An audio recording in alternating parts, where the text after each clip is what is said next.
Before we get into this episode of Pod Caviar, I just want to give you a heads up that the 2019 Black History Month collection for Shirt Caviar will be released tonight, February 5th at 9 o'clock, unless I forget, which I won't, because it's a big deal.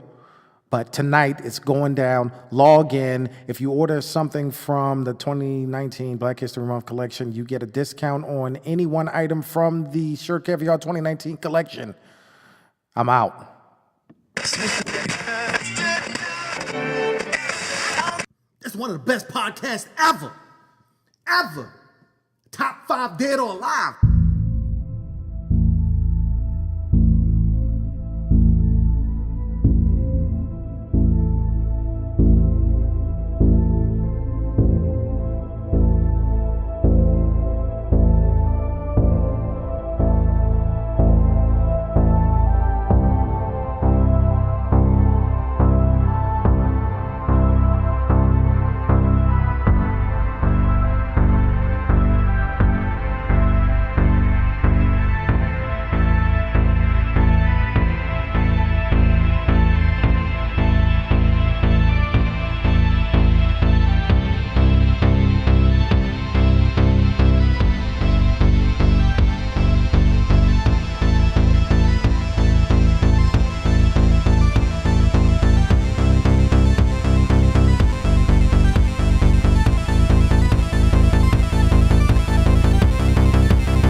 Three, two, one. Welcome to Pod Caviar.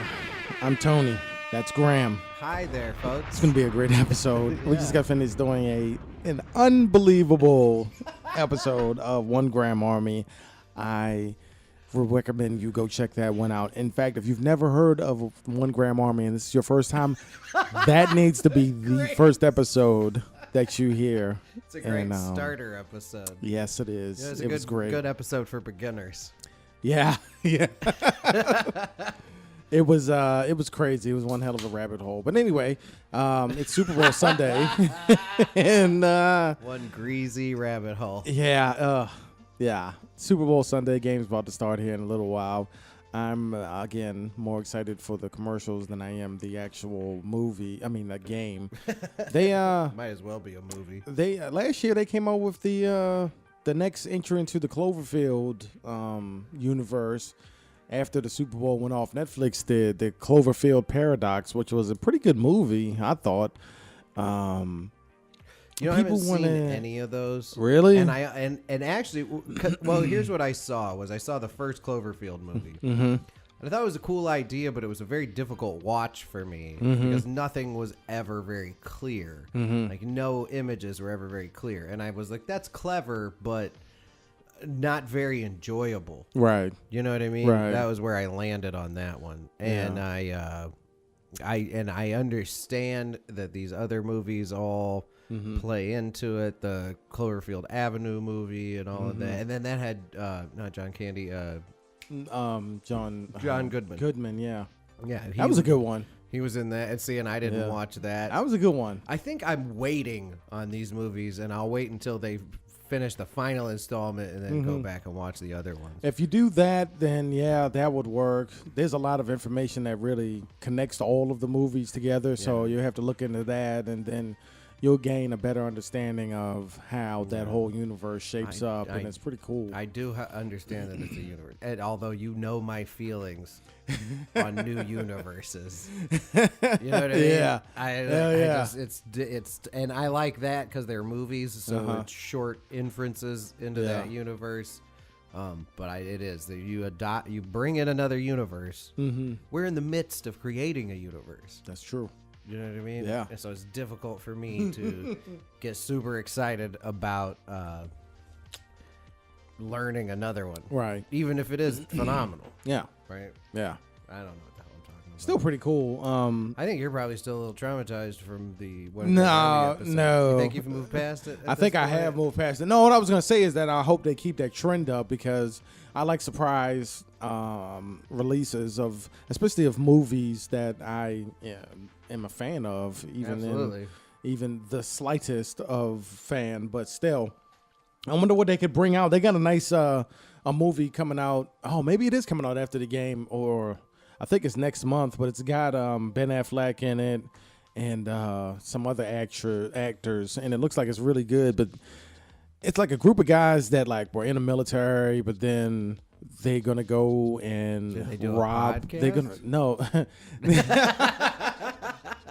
They're gonna rob a drug lord. Damn. Yeah. So Not a bad way oddly to- enough, we just got finished talking about El Chapo. So imagine a group of veterans that were like part of some infantry team, probably SEALs. I could imagine that story being twisted to be like, these guys aren't psychopaths. Yeah. They're American heroes. Right. They're anti-heroes. Yeah. Isn't it cute how they indiscriminately murder those women and children All right.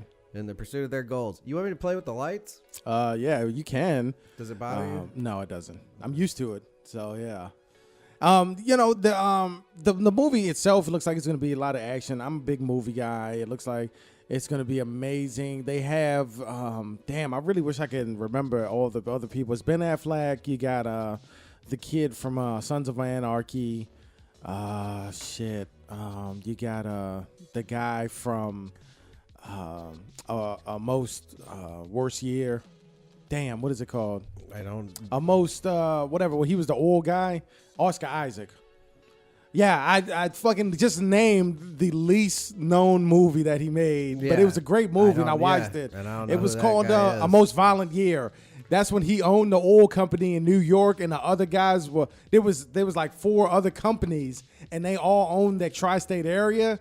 So he was like trying to break into it and like get established. One of the other guys was fucking with him, stealing his trucks and like beating up his people and shit. Yeah, no, I've never seen that. Check that shit out. It's called A Most Violent Year, man. It is a good movie. That sounds really good. Fuck yeah. Because I'm someone who appreciates nuance. Yeah. Right, and it's like that sounds like that. There Will Be Blood. Yeah. Is a movie that's very nuanced. Yeah. You know what I It mean? is. Like where it's like if you find it boring, it's because you're not really appreciating what they've brought to the table. That's true. Have you ever seen Barry Lyndon?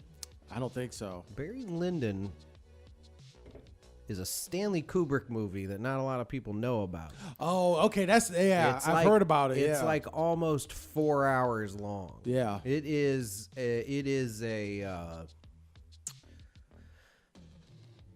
like I can watch The Godfather and like cook food and do other stuff and forget it's on and Yeah. go into another room. Barry Lyndon is a movie that if you put it on, you're committed. Yeah. Like one day I may lock us in this office and we'll sit and watch Barry Lyndon. So, Kubrick is good at that though. Yeah, see, and what he did though is the movie takes place in I think like the 18th century. Yeah. Barry Lyndon is the central character. He's sort of a dude born of like mediocre means, but like what he really wants more than anything is to be like one of these honored gentleman Right. type of characters. Right. But it's really obtuse for me to describe it that way because the movie is so long and his life is pieced together so meticulously that like you may draw different conclusions about his motivation and what he wanted and what was driving him. It is, Okay. and Stanley Kubrick also shot it with these special lenses he developed that absorbed as much light as possible. And I don't know if you know this about Stanley Kubrick, but in a lot of movies, he was always very insistent that there be no additional lighting. Yeah. No, You I know, know that. Yeah. that- I've that- studied Kubrick for, Yeah, that the camera would be able to just see what your eyes see. I run into that now. Yeah. In the podcast, anybody who's ever shot video, especially if you shoot it on a phone or a GoPro, it's always like, why does this aperture not show me accurate lighting? Yeah. And Stanley Kubrick is responsible for, bullying people into making Oh, a yeah. lot of stuff like that. Yeah. And so in this movie, there's no artificial lighting, and it takes place in the 18th century, so the 1700s. Yeah. So it's all candlelight. It's all, Torches and shit, it's all yeah. outside, Sunlight, yeah. or Yeah. moonlight, or, yeah. and they developed these apertures on these cameras that would absorb as much light as humanly possible without being open so long that they affected the, the frame rate or the Right. quality of the shot. Dude. Barry Lyndon is phenomenal, bro. Can you imagine living back then in that time? You know how quiet it would be if you just laid down. Just lay down in the bed tonight and just understand how much noise is going around. Yep. And even if you lay there and just have your window open, do it on a summer night or something. Just have your window open and you lay there and you hear so much. And most of that shit would be eliminated if you lived back then in the 1800s. No, it's so much of our existence is Yeah. the sounds of our existence. Yeah, light pollution. You can't see all the stars in the sky and You shit. can see hardly any of it. Right. You Yeah. know, almost anywhere you're at, and especially where we are, because there's a military installation. And Right. It's like, constantly lit up. But the connection between us and what we see in the sky has been eliminated by technology Yeah. and light pollution. Yeah. And it may even explain why we're all at each other's throats about nonsense. It could be, but Sorry, people I don't like know to if be. I derailed this. No, people like to get riled up. But even back in the 1800s, they still got riled up over stupid shit. Oh, so, yeah. So if you you know. lived back then, yeah, you would probably complain about the sound pollution of like horses and carriages. Yeah, that would be your, I have to imagine that the like a wagon, like wagons going west style Yeah. wagon, Oregon Trail shit. Yeah. I have to imagine those wagons were loud. They are as loud. I've seen one before, man, and they are loud as shit. Yeah. They are very loud. And that's Horses are loud. Yeah, and that's modern abilities to like lubricate and machine and all Yeah. that. Yeah. We're talking about a wagon with wooden wheels running Loud on as wood, shit. running with wood on top of wood, wood holding wood together. It's loud. Wood with moving parts inside that wood. Yeah. It is probably Yeah. unbelievably loud. I would be pissed. Nobody can see this yet. How you feel about these lights? I like them, though. Yeah. I like it. I Nice like little 'em, upgrade too. to the studio. We have mood Yeah. lighting now that cycles between colors, Yeah. and it's really No, amazing. Pretty nice. Yeah. Well, yeah, I'm telling you, that shit would be loud. That would be something to. People didn't live that long back then, so they had to really kind of hit the ground running. You really didn't have time to fuck around back then because life expectancy was unbelievably low. Almost nothing. Yeah, it was. Right. So, Oh, are you conscious? Well, congratulations. yeah. You got yeah. a few days, maybe. Yeah, because you were like 27. That was like the end of your life. Yeah. And Well, you consider it It's, too, moving out. pretty bad. Consider what people went through. yeah. Like they're like, we're gonna go homestead. People are like they're imperialist invaders. Like potentially, if you really want to look at the broadest definition, but we're talking about people that like tried not to get eaten by grizzly bears. Yeah. Just out in a wilderness. There's no Right. park service. No. There's no No, you're police just out there. department. Yeah. You don't have And you got to know how to survive out there in many different climates. and you likely don't have any weapons No. that make killing a bear easy. Fuck no, because that shit is never, even with a gun, it's not Yeah, easy. killing a bear with a semi-automatic rifle is Oh, no. difficult. No. Like if it wants Yeah. to eat you, Yeah. It's going to get you. Yeah. And especially if you miss. yeah, Yeah. and you're probably gonna, Yeah. because it's gonna be the most terrifying thing you can imagine. Oh, yeah. other Yeah. than greasing Yeah. yourself up. You, you have that, and then you're in their habitat, so they can climb trees, they can fucking run faster, That's true. and shit. What are you gonna do? They're Living monsters. in the 1800s, you know? Imagine if That's how it bears. is. Imagine if bears understood legitimately that like we were the dominant species on the planet, and they understood the strength to strength ratio of their relationship with us, and they began breeding Yeah. in order to breed and just consuming natural resources and Yeah. anything that came in their way, and working as a team to just make as many giant grizzly bears as possible. I think they could take over. Yeah, no, most of these animals could. lot. Right. No, most of these animals could. Because like one grizzly bear could come into a neighborhood and kill everyone. Yeah. And everyone could stand around watching or shooting at them or any of that. You know? Yeah.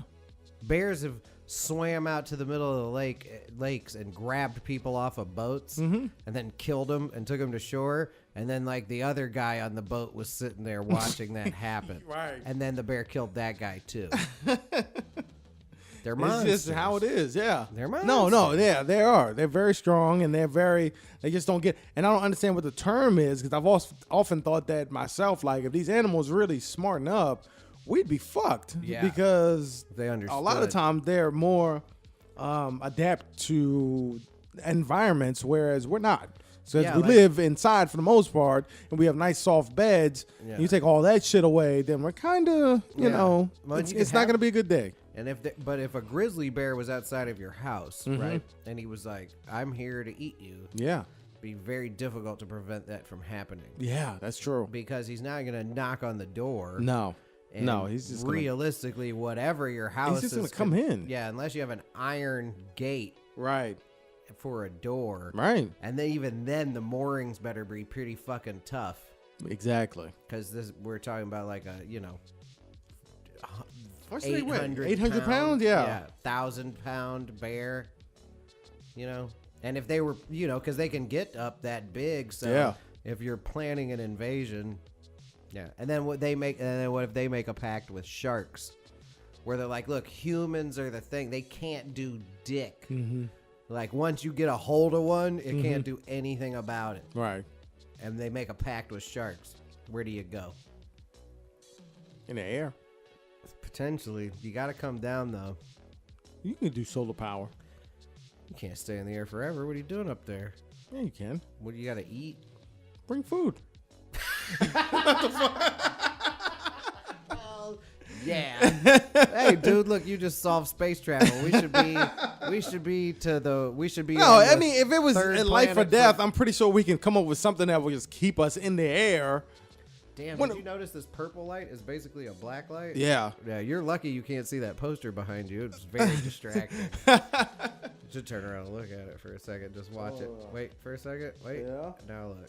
Oh yeah. As the light changes, wait, Yeah. keep, check, keep with it. Oh, wait, and That's crazy. it's a whole different thing every time. Look, see? Yes, it is. That's wild. Yeah. It's not great radio, but We can stay in the sky. you could. At that point, you might as well be in orbit, though, because it'd take a lot of energy to stay up there. No, if you have solar power is something that works off of solar power. Yeah, but at There's some nothing point, but a lot at of sun some up point, there. it's mechanical. You know what I mean? Like, so there's gonna be. You're literally fighting the force of gravity. These are the same arguments that were like, if anybody who played BioShock Infinite, it takes place in a city that has been lifted up in the air and is basically suspended in the air and flying around. There was an analysis on YouTube that said how difficult that would be, especially to keep it all in one place, and then you're floating up that high. It's going to be unbelievably cold. So not only do you have to insulate yourself while you're outside, you also have to insulate the buildings themselves so that the cold doesn't get in. But it was still a fun game. You take all that realism out, you make a very great game. And hey, that's one of my favorite games. BioShock Infinite, Dead Space series was really good. There are a lot of games that I like that are mainstream games, and there had been and a little bit of turn of, well, if it's too mainstream, and then you're not cool if you like it. I mean, of course, everybody's going to want to go against the grain here and there. Yeah, well, that's just like your opinion, man. Yeah.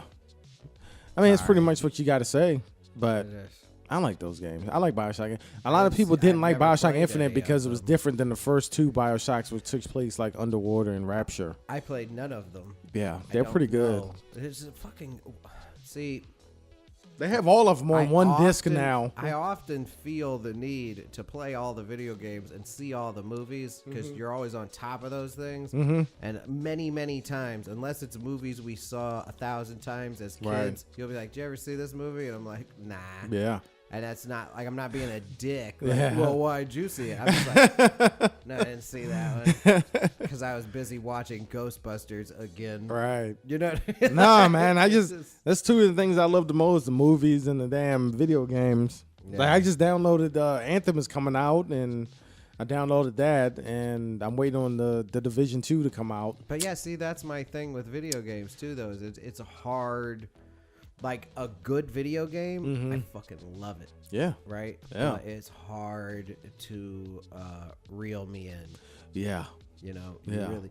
Rockstar is the only company in video gaming where every time they do something, I'm on board. I like the Division, man. That's a game that came out. Who did that? Is it's like Ubisoft? Yeah, Ubisoft, yeah. Yeah. See, Ubisoft does good open world stuff too. I Yeah, don't they know do. if they're there yet, They're getting there. but they're well on their way. Yeah. Are they responsible for Saints Row? No, that's Deep Silver. Oh yeah. Yeah. Yeah, those people are very self-referential. I have a lot of. I don't necessarily enjoy their games as much as other. I love them. Yeah, especially the see? newer ones where Yeah. it's really wacky and crazy.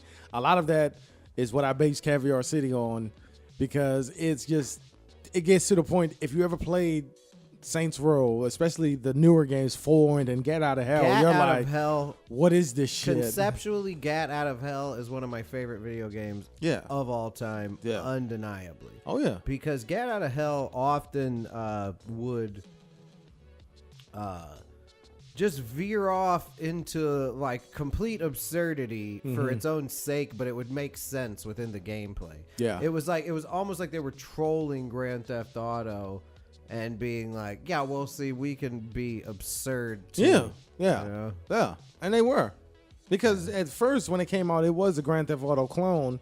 But they had two choices. You could either fail and then whisk off into obscurity, or you can adapt and keep going. And Grand Theft Auto clearly did it. copied some of their ragdoll stuff. Yeah, and I they did. noticed that in Out of Hell, they kept mentioning like ragdoll technology. Yeah. You know, and they had like several missions that were Yeah. involved, like up. I mean, they got one that's called Insurance Scam, where That you one, can just that's the ragdoll one. and And you're it's- in traffic. Yeah, it's and you just gotta the yeah. ragdoll thing. Yep.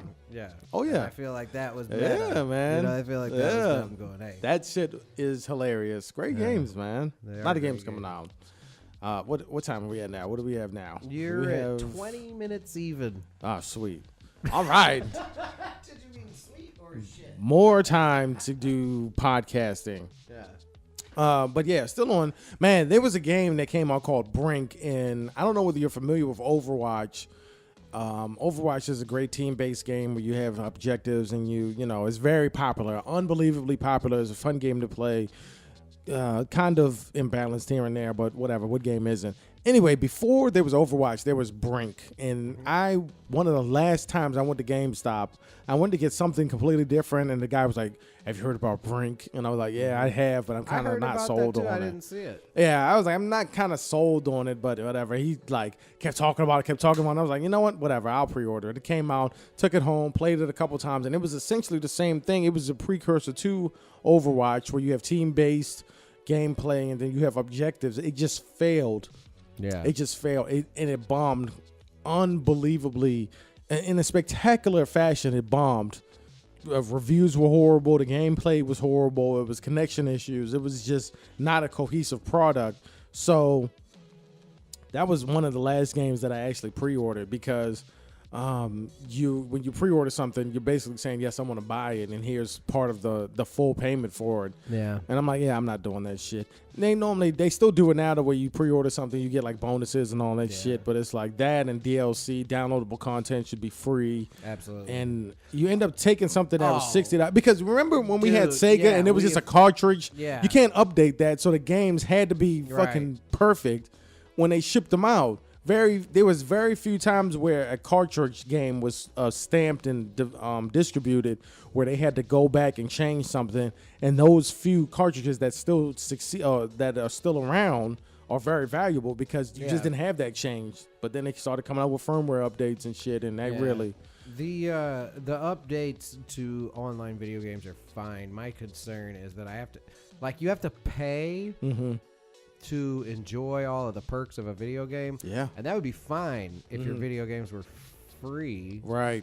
Right? Right. Like if I pay $100 a year, I should just be able to play all your video games. Yeah. You know, Grand Theft Auto Online, and I was just gonna mention that really the biggest difference between me and you is I like a video game that I can play self-contained. Right. You know what I mean? I really don't get anything out of online gameplay other than like minor, like on the Switch. I like doing online Mario Kart. Okay. Because nobody in online Mario Kart is necessarily any better than the next person. All right. Like they make, you know, Yeah, you can be you get better, luckier, but it's, yeah. you can There's be more of better, that. but it's not as better. And No. I get that same feeling when I play these complicated PS4 online sports games, where I'm like, you know, every time something happens in this game, it feels real predetermined. Yeah.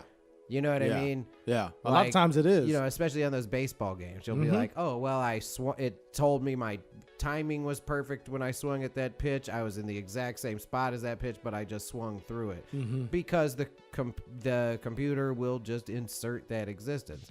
To me, that's not that much fun. No. And at the very least, it's the exact same thing as just playing the fucking computer. It's the same computer. Yeah. You're technically still online. That's just, I think that goes back to the whole AI thing, to where AI interprets the world completely different than humans do. And that's the greatest disconnect, because you can scan this can, you can look at this can and say, okay, I see the can and I see the different shades of color. I can read the words. Well, if an AI looks at the can, it's looking at rhythms and then algorithms instead of just a realistic shape, you know? So it adds numbers to things that we add shades of color to, and then and we the little do that. details that we use to, you know, differentiate between things. Right. Well, we do that because what's aided in our survival as a species is a keen ability for pattern recognition. Yeah. Jesus Christ, look at that poster now. Damn. It's like a whole different thing. Sorry. The lights are... Yeah, the lights are crazy. Yeah, doing a lot here. But, yeah, no, I mean, our observations... Excuse me. Our observations of ourselves and of humanity can't really be translated into a computer, because the computer isn't driven by any of our shit. Yeah, You that's know? true. Ego, the need to eat. Yeah. You gotta have sex. You And gotta then, sleep. I mean, would you we gotta- really want that? Because No. I don't think, if you break down That would every be very let's short-sighted say- in an artificial Dude, intelligence to give can it the you- mindset of something that lives for 80 years. Right. And no, but even if I'm thinking that if you take all of the different or the major traits of human persona and then you give them into the AI is going to want to become the best at it. So you want the best funny, you know, person. Yeah. You want the best sad person, the best intellectual person. And then it's like the computer's always going to want to get better. And the biggest issue with AI, or the biggest concern rather, is that it's going to start looking at humans like, well, you guys only live for so long. I'm a machine. I can just keep going, and I'm not sensitive to all the shit that you are. And you have got to go. So two things that really just, I don't know, they're concerning about AI. And we're seeing examples of it in video games today. And we have Right. always been, Yeah. because AI It's was been building. always, it went from being stupid when video games went from the 2D or the emulated 3D to real 3-dimension Yeah, games. exactly. The AI had to simulate a world that was no longer 2D. So Well, and you see a lot of glitches when it happens. You know. Well, see, and we've discussed this on a number of occasions, and it's certainly my take, is that the artificial intelligence consciousness, like artificial consciousness, is so inevitable that if you think about it in the fourth dimension, it's already happened. Yeah. Right? Yeah. Like it's inevitable. Therefore, it's already running. Like whatever controls that thing, if there ever is like a completely connected, no autonomous features, Right. global electronic Yeah. consciousness, it's already happened. Right. Because it's inevitable that it will happen. Yeah. So so right now it's running. It's been running since the internet began. Yeah. And then essentially, if you consider like when cable modems became affordable for the average person, nobody ever talks about access to the internet that way. At the speed at which we access the internet, Right. and the way it increased exponentially over a certain point of time, It and then did. it was basically like, operate inside these parameters of speed because we've topped out. Yeah. Like this is as fast as you can do it. You just need faster computers to process the data. Right, Because right. the internet is transferring it so quickly. Yeah. You know what I mean? Once we crossed that barrier, the AI started running. Because whatever it becomes is using the data that's being collected now. Yeah, and that's there's true. AIs running right fucking now. Yeah. You know what I mean? Personified. That guy who owns that company in China. Yeah. Continuously, he's doing the Ex Machina thing. The Ex Machina yeah. robot in that movie is based on his design. Yeah. You know, That's it crazy. looks like that robot, That's and it's crazy, all dude. artificial That is intelligence. crazy. It's just It's just gonna end up. It's gonna end up being some Blade Runner shit. It's not gonna be. Yeah. Oh, it's No, gonna it's be not like gonna some be Elysium Terminator. type shit. It's not gonna be No, it's not Terminator. gonna be that. no, No, it's definitely gonna be Uh-uh. some Blade Runner Caviar Yeah. City shit where Yeah. you're just bombarded with advertising. Yeah. You know what I mean? Yeah. Like where you're. No, we're already like that. The AI, yeah, we're already there. You Yeah. don't think the AI will boil down our psychology to its lowest common denominator, and then also be like, well, we can't reach this person with that. This is all a computer figuring it out at the speed of fucking light. And it goes, okay, well, here's these nuanced things we can feed into this person's Yeah. brain. No, you already hear. And You, make them you already still see that. be like, Dude, I want a Coke. And I've said this on Twitter before. I said, look, a lot of these tweets that quote unquote go viral, they're ads, and they're just course. well designed and well hidden ads. And I'm not.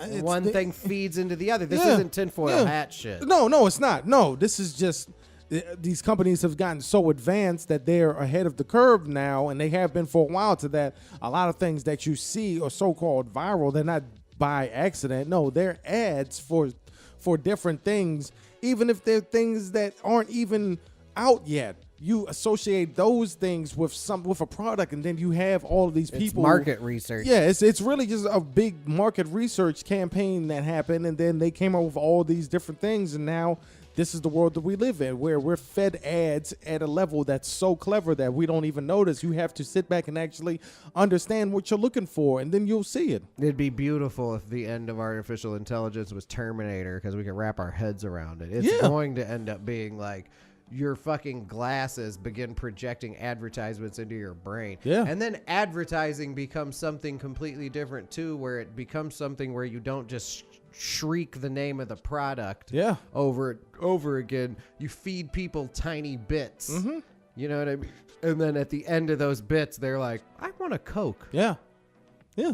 And that's what'll And happen. and if you ever sit back and just have an urge for a certain specific product, then that's where you're at with your life, because you've been You've been exposed fed it to a bit here and there. yeah, these little micro ads, and it all came up, and it added up to you getting a Pepsi. Bit by bit. Yep. Nope. So hey, we warned you. You heard it here first. And if you think that we're just two guys that are crazy, we're not. And on that note, I'm going to wrap up this episode of Pod Caviar. Beautiful. You can hit me up at 443-747-1417. That is Graham with the 1 Gram Army. Check out Short Caviar. I just designed and released 2 new lines. Abstract is the new norm, and art will be the death of... Oh, no. Censorship will be the death of art. Yeah. Check those out at I need to order that one, shortcaviar.com. too. They are... The T-shirts are amazing, and they're all affordable. And business has been booming this year, and I appreciate all of it. Fill that bag up, please. Bitch. Yes, many times as possible. Anyway, order that shit. that is Graham. I'm Tony. This has been Pod Caviar, and we are out. Fuck you. That's my name.